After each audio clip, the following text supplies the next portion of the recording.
What causes wages to rise over time?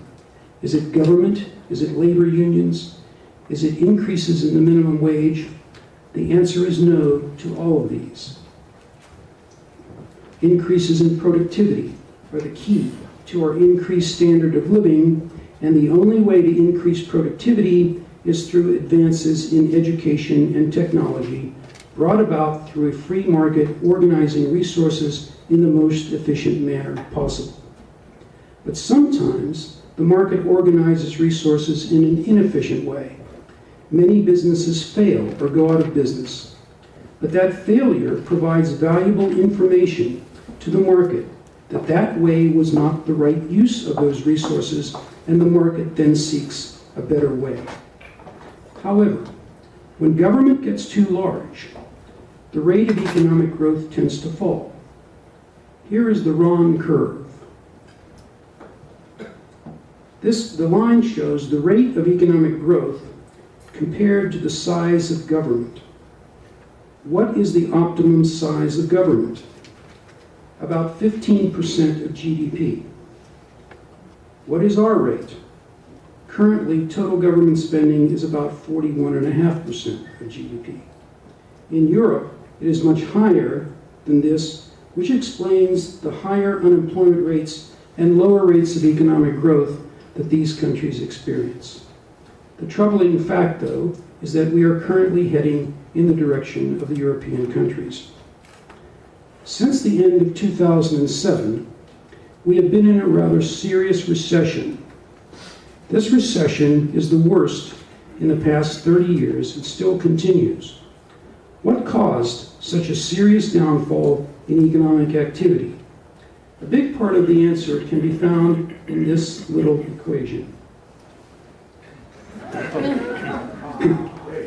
This is the Taylor rule, named after Stanford economist John Taylor. Before this recession, Professor Taylor was known only to a small band of financial economists and their students. However, this recession has made him as famous as Lady Gaga.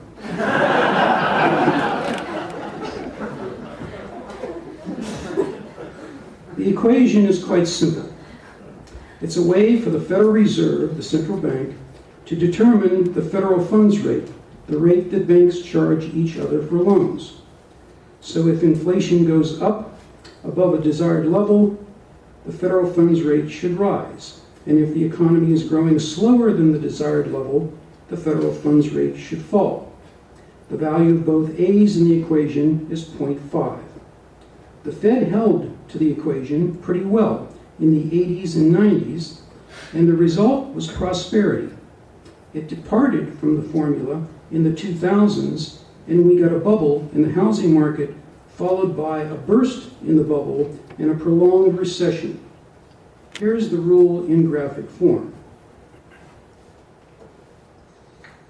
As you can see, the Federal Reserve deviated substantially from the rule from 2002 to 2004 and allowed interest rates to remain too low. The low interest rates fueled the housing market by making it easier for people to buy houses. This cheap credit, along with government regulations forcing banks to make subprime loans with variable rate mortgages, led to a bubble in housing prices. When the Fed finally raised rates, starting in 2004, the interest rates on variable rate mortgages rose, making it impossible for many people to meet their monthly payments. Default rates rose and foreclosures increased. In addition, many banks and other financial institutions held these mortgages as investments. When it was discovered that most of these mortgages were valueless, the markets collapsed and brought on the biggest recession in the last 30 years. Government then stepped in with bailouts and stimulus programs and made a bad situation worse, but that's a subject for another lecture at another time. What would have happened if Taylor's rule had been followed throughout this time? Here is his simulation of the results. The jagged line shows the boom and the bust in the housing starts. The top dashed line is a simulation of what actually happened, and the bottom dashed line is a simulation of what would have happened if the Taylor rule had been followed.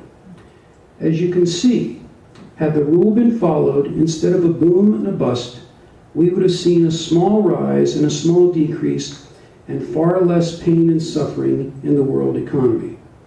Of course, there are other factors that contributed to the problem, such as Congress's insistence that everyone in the country own a house, whether they could afford it or not, and government forcing banks to lend to people who could not afford to pay back the loans.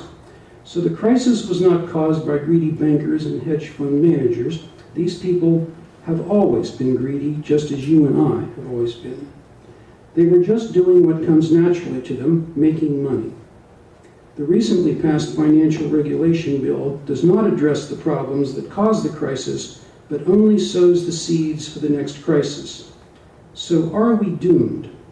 The answer is no, I don't think so. There is one thing in economics that always trumps a crisis: technological advancement. Notice the forklift needed to unload the hard drive. It is a great illustration that demonstrates how far we have come over the past 50 years. Take a look at this graph. This is the gross domestic product from 1900 to present.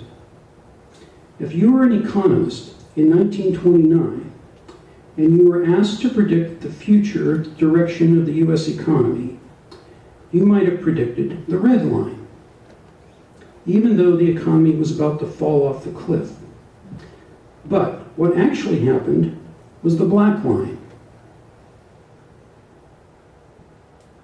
Notice how much of the increase was in the second half of the 20th century. The first half of the 20th century was marred by 2 world wars and economic and political barriers dividing countries. The second half is when the world economy was becoming freer. Barriers, both political and economic, were being torn down. The average tariff was brought down from around 40% to around 5%. The advancement in technology allowed goods to be traded more cheaply. In 1950, a typical cargo ship could carry about 5 to 10 tons of goods. Today, a ship can transport 150,000 tons with a smaller crew and be loaded and unloaded much faster.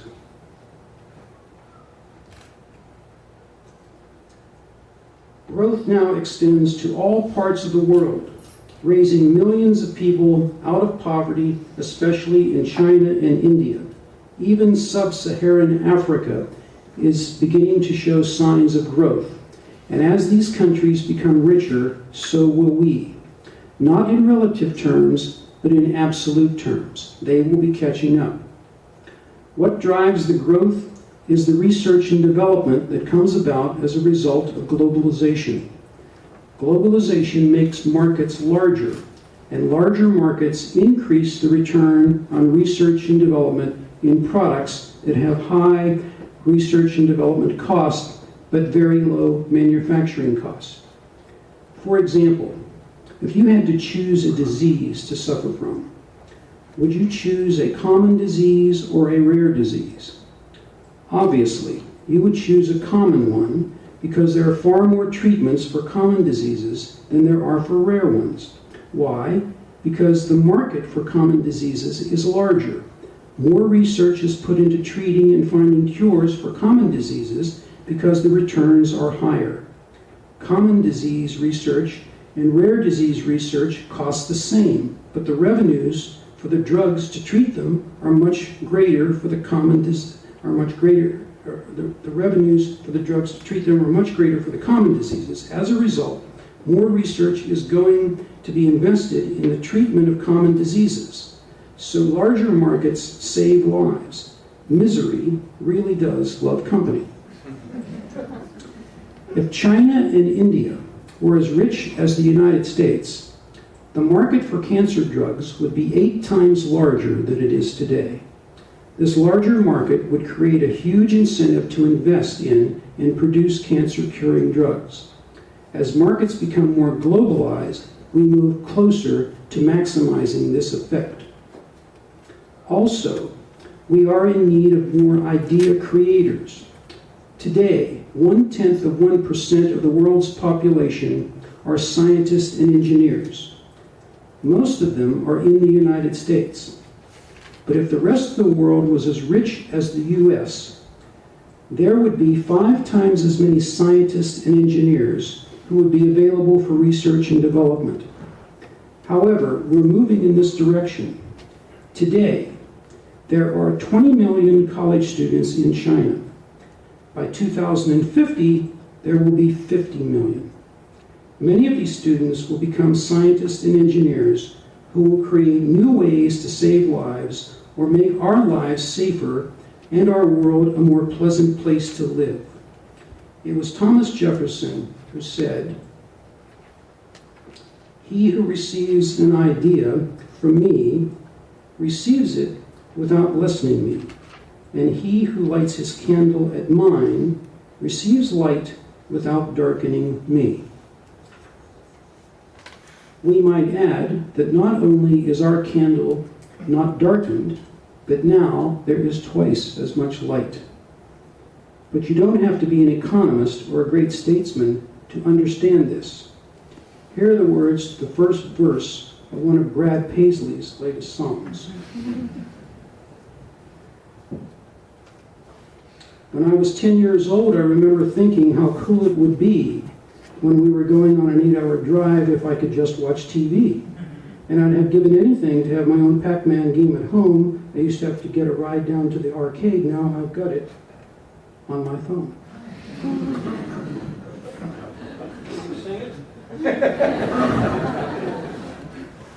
So it seems the advancement of technology gives us the greatest reason to be optimistic about the future. As globalization marches on, markets grow larger and the incentive for research and development increases. The result is that the world grows wealthier. However, as technology advances and the economy marches on, there is one thing that we have to look out for. This is a black swan, as Nissan Taleb would point out, or a random or unexpected event. An example might be the 9/11 attack on the country, the financial crisis, the recent oil spill, or that fifth baby when the couple planned only 4, or winning $1 million in the state lottery.